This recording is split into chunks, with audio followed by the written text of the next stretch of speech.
काशी के एक संत उज्जैन पहुंचे। उनकी प्रशंसा सुन उज्जैन के राजा उनका आशीर्वाद लेने आए। संत ने आशीर्वाद देते हुए कहा, सिपाही बन जाओ।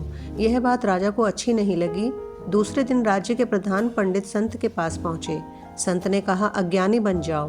पंडित नाराज होकर लौट आए। इसी तरह जब नगर सेठ आया तो संत ने आशीर्वाद दिया, सेवक बन जाओ। संत के आशीर्वाद की चर्चा राज दरबार में हुई। सभी ने कहा कि यह संत नहीं, कोई धूर्त है। राजा ने संत को पकड़कर लाने का आदेश दिया। संत को पकड़कर दरबार में लाया गया।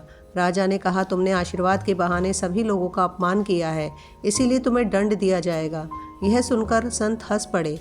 राजा ने इसका कारण पूछा तो संत ने कहा, इस राज दरबार में क्या सभी मूर्ख हैं? ऐसे मूर्खों से राज्य को कौन बचाएगा? राजा ने कहा, क्या बकते हो? संत ने कहा, जिन कारणों से आप मुझे दंड दे रहे हैं उन्हें किसी ने समझा ही नहीं। राजा का कर्म है राज्य की सुरक्षा करना, जनता के सुख दुख की हर वक्त चौकसी करना। सिपाही का काम भी रक्षा करना है, इसीलिए मैंने आपको कहा था कि सिपाही बन जाओ।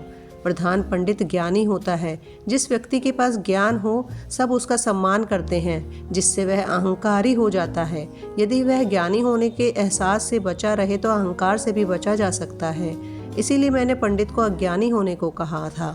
नगर सेठ धनवान होता है, उसका कर्म गरीबों की सेवा, इसीलिए मैंने उसे सेवक बनने का आशीर्वाद दिया था। संत की बातें सुन राज दरबार में मौजूद सभी लोगों की आंखें खुल गईं।